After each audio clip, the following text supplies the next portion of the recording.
Welcome to Mr. 2 Reviews. Today I'm going to review a Korean emergency ration. As you can see, I have a variety here made by several different companies. The first three columns were produced by Cham Mat Foods, the fourth column was produced by Boollo, and the last column was produced by Cham Mat. They come in various flavors including beef, chicken, pork, vegetable, kimchi, mushroom, ramen, black bean, and curry. You can find most of these on Amazon, which I'll include links to in the description below. The one I'm going to review today is one produced by Boollo. Their full company name is Hanmi Sangsa Boollo Shikpum. These are really cheap in Korea, ranging from $3 to $6 a pouch, but they're way more expensive on Amazon. To give you a little background information about myself, I'm a Korean American living and working in South Korea, so I'm already familiar with most of these flavors. The Boollo company advertises these as Bisang Shingyang, which means emergency ration. Some of these rations are mislabeled or marketed as meals ready to eat, like the one I'm holding here. But in my opinion, I wouldn't consider these as MREs because you can't eat these as they are. Technically you can, but it probably wouldn't be a pleasurable experience. You need to add hot water and wait 10 to 15 minutes for the rice to soak up the water. You can also cold soak these using room temperature water, but you'll have to wait 30 to 40 minutes. And despite the camo or military colored packaging on some of these are not official government issued rations for the Republic of Korea Armed Forces, as some YouTube videos might lead you to believe. Those are not available to the public. You would have to know somebody in the Korean military willing to give you one. But much like the producers of American military MREs, the producers of the official Korean military rations also make civilian versions, like the ones I have here. Boollo was the company that produced the Type 2 rations used in the 90s and early 2000s. I'm not sure if the government still has a contract with them, but I know since about 2007 the Cham Mat company was selected to produce the current MREs provided to the Korean Armed Forces today. An easy way to tell if you have an official Korean military ration is to look for the Korean Armed Forces logo, and written underneath it, it should say 군용, which means military use.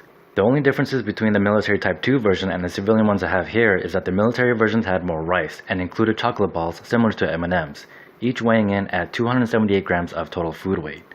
The ones I have here weigh 142 grams for the japchae or glass noodles, 148 grams for the beef seasoning bibimbop, and 179.5 grams for the red pepper paste beef bibimbop. These unfortunately don't come with any chocolate balls, but they do come with a fermented soybean soup, which is called doenjangguk in Korean, just like the military version. It's kind of like miso soup. If you're looking for a vegan or vegetarian friendly version, Cham Mat Foods makes a kimchi and mushroom flavored variety. Despite the picture showing an egg and beef, it does not contain any of those ingredients. I may review those in a future video. You'll notice on the packaging that it has a best by date good till December of 2019. I got these a few months ago, so if I had to guess, I'd say these have a 2-year shelf life, which is twice as long as the other brands.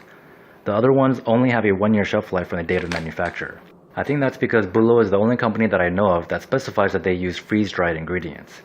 Not all the ingredients are freeze-dried though. I couldn't get a good shot of the ingredients on the bag because of the shiny packaging, so I'll just type out the dry ingredients on the screen.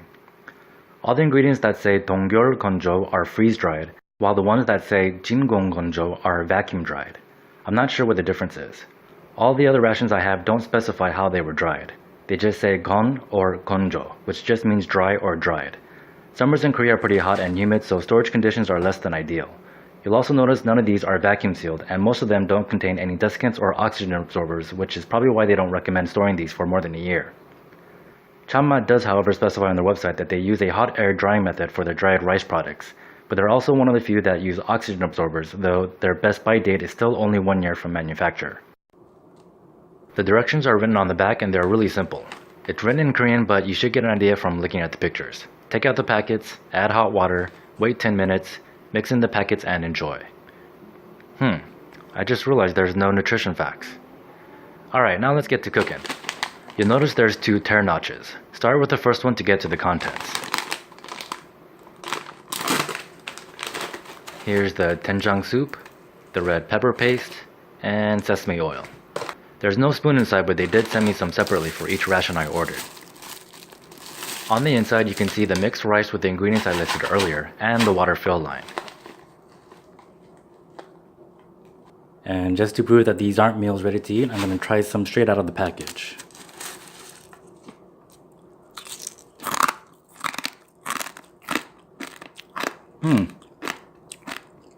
It's alright, but yeah, it needs water.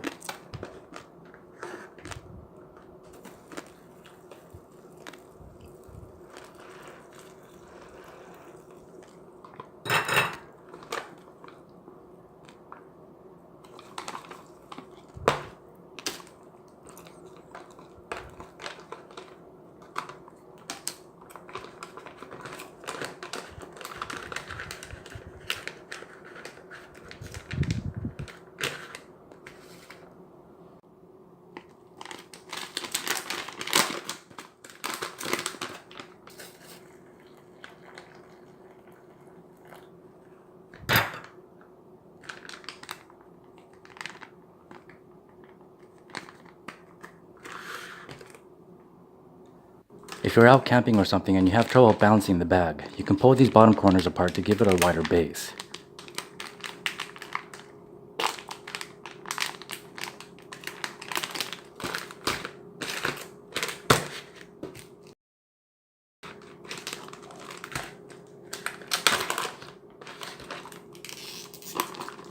Okay, the rice is looking all nice and fluffy. Now I'm going to add the gochujang or red pepper paste.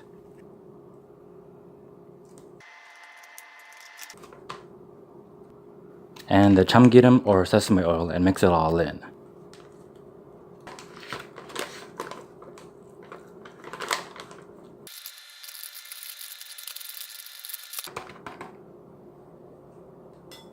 Once you're done mixing, I like to close the ziplock then tear it at the second notch. Closing the ziplock makes it easier to tear. The second notch is there to make it easier to get at the food without the ziplock getting in the way. Now at this point, I usually just eat it out of the bag, but so you can get a better look at it, I'm going to pour it into this bowl. That's looking pretty good.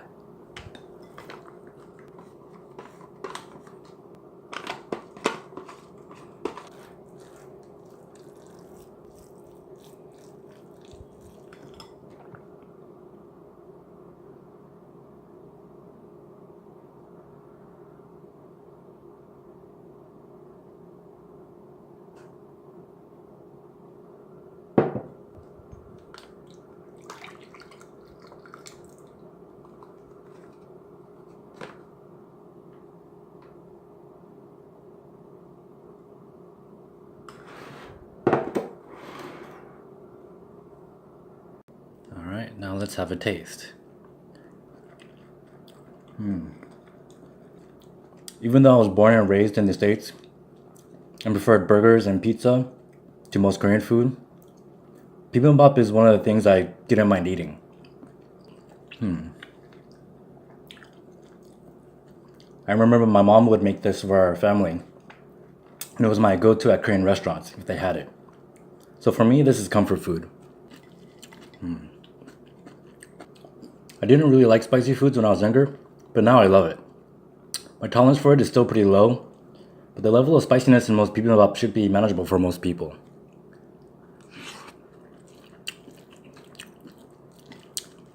Yeah, there's just only a little bit spicy. If you want something spicier, I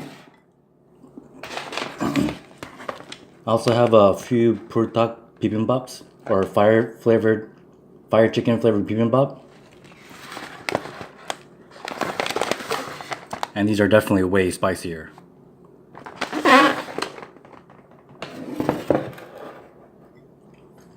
I'll probably review one of those in the future.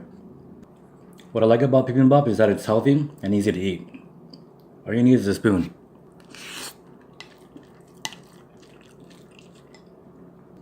Now you got the soft texture from the rice, a nutty savory flavor from the sesame oil, and just a little bit of sweetness and spice from the sauce.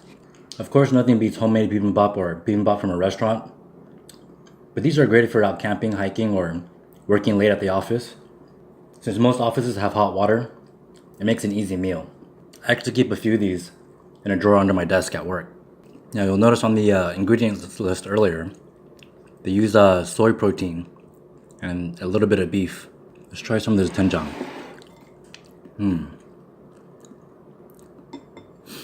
I think there's some fish broth in here. Yeah. It gets a little bit saltier towards the end, since all the salt is sort of settles on the bottom. Yeah, but this is really nice for the winter.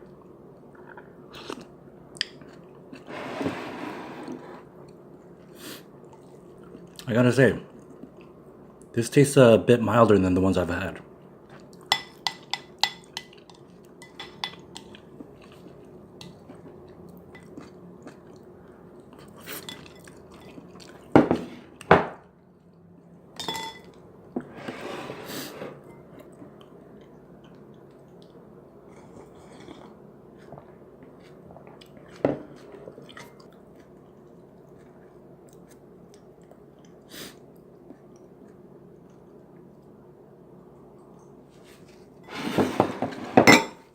And that just about wraps up my review / mukbang.